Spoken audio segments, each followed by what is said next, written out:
Hello everyone and welcome to another video here on White Coats and Corgis.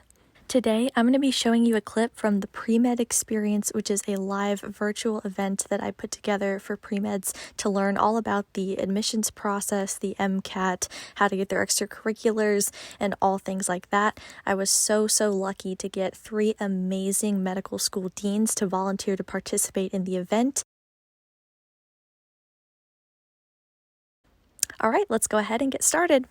Hey everyone, and thanks so much for joining. My name's Dan, and I am a second-year internal medicine resident, and I'll be the moderator for this panel.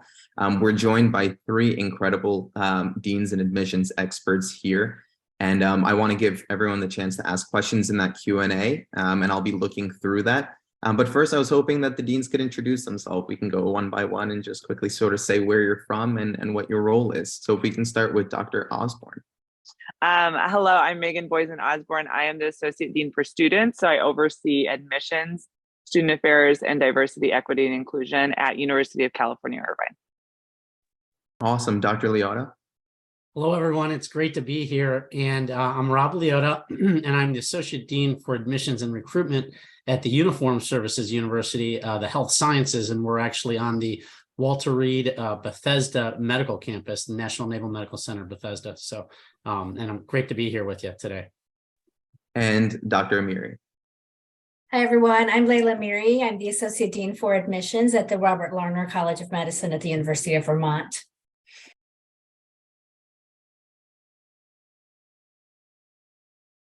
Yeah, I think that red flags are a big deal because I think that I don't know if the other associate deans for admission will agree, but 95% of people, 99% of people are going to do awesome.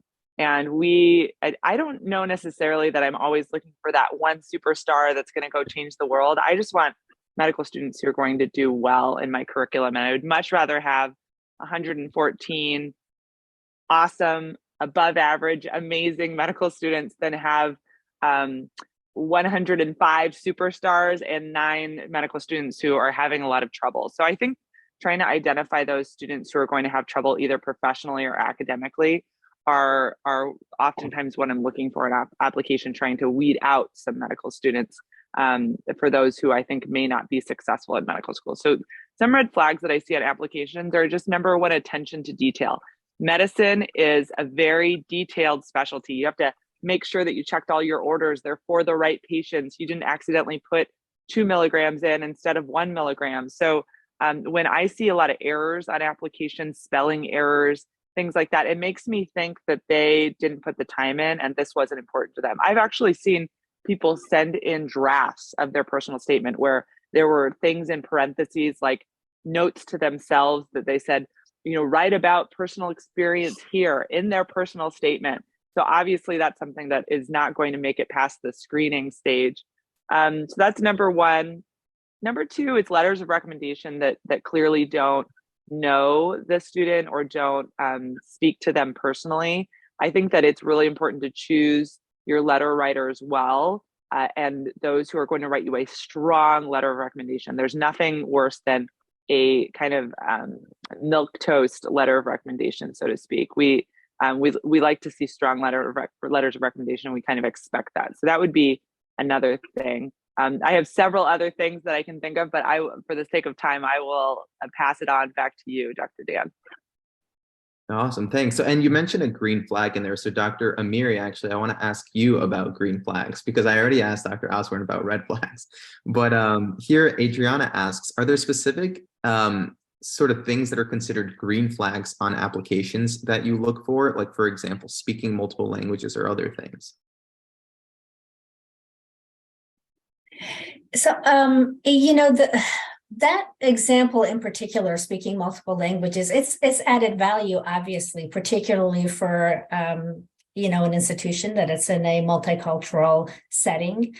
So for the student and the providers to be able to, provide care in multiple languages, obviously is a huge benefit. I don't know that I would call that a a green flag. In my mind, a green flag is, this applicant's a no-brainer and we should move forward with them, similar to where a red flag is, we're stopping the application right here. In terms of added value, that's absolutely exceptional. I mean, the green flag for me is there isn't one particular thing. It's the entirety of the application. So you heard earlier about, make sure that your application is well read and all of those things. As a holistic approach to giving a green flag, for me, it is that everything in the application makes sense, right? So there's a story here, and then the story is presented in the personal statement, and then what the applicant has done really informed what they had said in their personal statement. And so all of these things are coming together. And this is an individual who's been very intentional, who's been very thoughtful, and really hasn't grabbed at things because they know these are things that they should have, but they've been selective in that, they know we need clinical experiences. And so what kind of clinical experiences have they looked for? Or we know that leadership is important for us. What types of leadership activities have they moved into? So I look for an application that's completely cohesive. And I think one of the panelists said earlier, if you have a major activity, you should try your best to get a letter from that person because they'll know you well.